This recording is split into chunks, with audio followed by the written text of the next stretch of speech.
मकर संक्रांति पर्व, मकर संक्रांति पर्व को उत्तरायणी पर्व के नाम से भी जाना जाता है। तो मकर संक्रांति का पर्व त्यौहार क्यों मनाया जाता है, इसके पीछे क्या कारण है? देखिए, जब भगवान सूर्य ग्रह अपने पुत्र शनि के मकर राशि के अंदर प्रवेश करते हैं तो इसको मकर संक्रांति पर्व के नाम से इसको जाना जाता है। मकर संक्रांति का पर्व हम लोग बनाते हैं, पर इसके पीछे का क्या कारण है? और ये जो पर्व है विशेष स्नान, दान और पुण्य को देने वाला पर्व होता है। तो इस दिन कौन सी वस्तुओं का हमें दान करना चाहिए और उसका क्या फल हमें मिलता है, इसके पीछे का भी क्या कारण है? देखिए, ज्योतिष शास्त्र में शनि और सूर्य का पिता और पुत्र का संबंध है, उसके बाद भी दोनों में शत्रुता है। तो इसके पीछे का क्या कारण है, आज एक कथा के माध्यम से मैं आपको समझाता हूँ। वेद पुराण शास्त्र के अनुसार भगवान विश्वकर्मा की एक पुत्री थी संध्या, उनका विवाह भगवान सूर्य के साथ हुआ। विवाह के बाद जब दोनों साथ में रहते थे तो भगवान सूर्य की तेज के कारण माता संध्या को काफ़ी पीड़ा होती थी, काफ़ी उनको कठिनाइयाँ होती थी उनके साथ रहने में। लेकिन उसके बाद भी दोनों साथ रहते थे और भगवान जो माता संध्या है उनको 3 संतान हुई, मनु, यम और यमुना।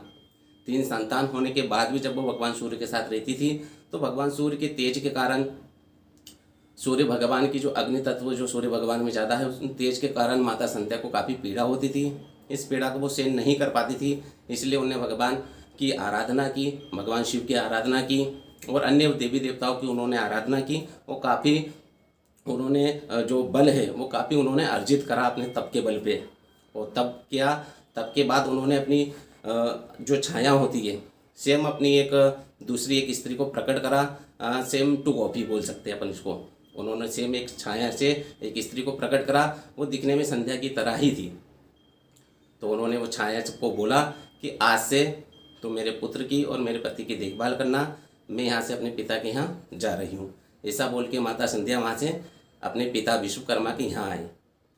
उन्होंने अपने पिता को बताया कि इस कारण से मैं आई हूँ क्योंकि मुझे काफ़ी पीड़ा होती थी। पिता ने उनको समझाया कि नहीं, आपने गलत किया, वापस जाएं। लेकिन उन्होंने पिता की बात ना मानी और पिता के यहाँ से भी वो चले गए और वन में जाकर तपस्या करने लगी माता संध्या। इधर छाया को भगवान सूर्य नारायण तो पहचान नहीं पाए क्योंकि संध्या की तरह ही दिखती थी। तो दोनों साथ में रहने लगे, वो उनके पुत्र की भी देखभाल करने लगे। और कुछ दिन बाद जो छाया थी वो भी गर्भवती हो गई। जब वो गर्भवती हुई तो उसने सोचा कि मैं तप करती हूँ, तपस्या करती हूँ, जिससे जो मेरा पुत्र है वो शक्तिशाली हो। तो वो भूख प्यास सब कुछ, उन्होंने खाना पीना सब कुछ छोड़ दिया और तपस्या करने लगी भगवान शिव की। जब तपस्या करी, तपस्या के बल से उनके जो गर्भ के अंदर जो पुत्र था वो शनि भगवान थे, तो वो भी काफ़ी शक्तिशाली हुए और भगवान शनि का जन्म हुआ। जब भगवान शनि का जन्म हुआ, सूर्य नारायण आए, उन्होंने अपने पुत्र को देखा तो उन्होंने देखा कि ये तो काला है, क्योंकि जब माता ने छाया ने तपस्या की, जब वो गर्भ में थे भगवान शनि, तो तपस्या का जो फल है उस कारण से, क्योंकि काफ़ी भूख प्यास से धूप में रहकर उन्होंने तपस्या की, तो उस कारण से उनके गर्भ में जो पल रहे जो बच्चा था वो काला पड़ गया। जैसे भगवान शनि का जन्म हुआ वो काले दिखे, तो भगवान सूर्य ने माता छाया से अशब्द कहे कि ये मेरा पुत्र नहीं हो सकता, ये काला है। तो इस प्रकार से उन्होंने माता छाया का अपमान किया। शनि भगवान ने ये देखा, उनको यह सहन नहीं हुआ और उन्होंने अपनी जो दृष्टि है वो भगवान सूर्य के ऊपर डाली, जिस कारण से भगवान सूर्य भी काले पड़ने लगे और उनकी शक्ति जो थी वो सब खत्म होने लगी। और इस कारण से भगवान सूर्य ने उनको अपने घर से निकाल दिया और उनका जो घर था, कुंभ नाम का घर था, कुंभ राशि जिसको बोलते हैं, तो भगवान शनि के कुंभ ग्रह में उन्होंने आग लगा दी और उनको घर से दूर कर दिया। भगवान सूर्य ने उनको अपने आप से दूर कर दिया और उनकी जब शक्ति भगवान सूर्य की खत्म होने लगी, वो काले पड़ने लगे, तो वो शिव जी की शरण में गए। शिव जी से बोलने लगे कि आप मेरी रक्षा करो। तब भगवान शिव ने, जो सूर्य भगवान है, उनको उनकी गलती का एहसास कराया कि आपने गलत किया है, उनकी गलती का एहसास कराया। भगवान सूर्य को ठीक करा, क्योंकि देखो सूर्य अगर बलहीन हो जाएंगे, वो ही अपनी तेज शक्तिशाली खो देंगे तो पृथ्वी कैसे चलती। तो भगवान शिव ने उस समय भगवान सूर्य को ठीक करा और उनको गलती का एहसास कराया और बोला कि आप जाके छाया से और भगवान शनि से क्षमा याचना करो, प्रार्थना करो, क्योंकि आपने गलत करा, उनका अपमान किया। तब भगवान सूर्य शनि के घर आए, तो शनि का घर जो कुंभ राशि वाला घर था वो तो उन्होंने पहले ही जला दिया था। तो जब भगवान शनि के घर आए तो उनके घर में कुछ भी नहीं था। तो जैसे ही अपने पिता को उन्होंने देखा, तो उस समय देखो कोई भी जब पिता घर आए तो उन्होंने भगवान शनि ने सूर्य ग्रह की तिल के द्वारा उनका स्वागत किया।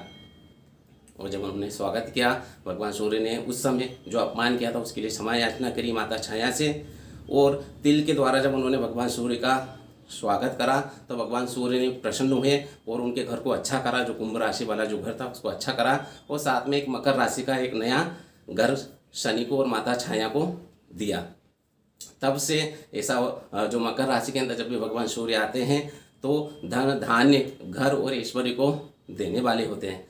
तो इसलिए जब भी ज्योतिष शास्त्र के अनुसार भगवान सूर्य जब मकर राशि के अंदर आते हैं तो वो धन धान्य ऐश्वर्य को देने वाले होते हैं। लेकिन दोनों ने आपस में शत्रुता है, इसलिए आप आकाश मंडल में भी देखेंगे सूर्य ग्रह से सबसे दूरी पर होते हैं शनि ग्रह, क्योंकि सूर्य भगवान ने बोला था कि आप मेरे से दूर चल जाओ, अपने आप से उन्होंने दूर कर दिया था। और यही कारण है कि ज्योतिष शास्त्र में शनि ग्रह और सूर्य की आपस में शत्रुता है। जब भगवान सूर्य शनि के घर गए थे और उन्होंने उनको नया घर दिया मकर राशि का, कुंभ राशि का, तो पहले से ही था, उसको भी उन्होंने ठीक करा। तो तब से भगवान शनि के पास दो राशि होती है, एक कुंभ राशि और एक मकर राशि। तो जब भगवान सूर्य मकर राशि में आते हैं तो धन धान्य ऐश्वर्य को देने वाले होते हैं, इसलिए इस पर्व को हम बनाते हैं। इसलिए यह जो पर्व है स्नान दान को विशेष फल देने वाला यह पर्व होता है। और इस दिन तीर्थ जो पवित्र नदियाँ होती है उस नदी में स्नान करने से पितृ ऋण, ऋषि ऋण और देव ऋण से मुक्ति मिलती है, और सभी प्रकार के जो रोग कष्ट हैं वो सभी दूर होते हैं। इस दिन विशेषकर तिल का दान दिया जाता है, गुड़ का दान दिया जाता है, घृत का दान दिया जाता है और खिचड़ी का दान दिया जाता है। खिचड़ी में चावल और चावल के अंदर मूंग की दाल या उड़द की दाल मिलाकर इसका दान दिया जाता है। और ज़रूरतमंद व्यक्ति को गर्म वस्त्र का दान दिया जाता है, कंबल वगैरह का दान दिया जाता है। इससे भी काफ़ी शुभ फल की प्राप्ति होती है। जिन महिलाओं को संतान नहीं होती है, क्योंकि ज्योतिष शास्त्र में सूर्य ग्रह जो होते हैं वह संतान के कारक होते हैं, तो महिलाओं को स्नान करते टाइम स्नान जो जल होता है जल के अंदर काली तेल मिला के स्नान करना चाहिए। स्नान करने के बाद भगवान सूर्य को तांबे के कलश के अंदर जल लें, जल के अंदर तिल मिलाकर थोड़ा सा गुड़ मिलाकर भगवान सूर्य को अर्घ दें।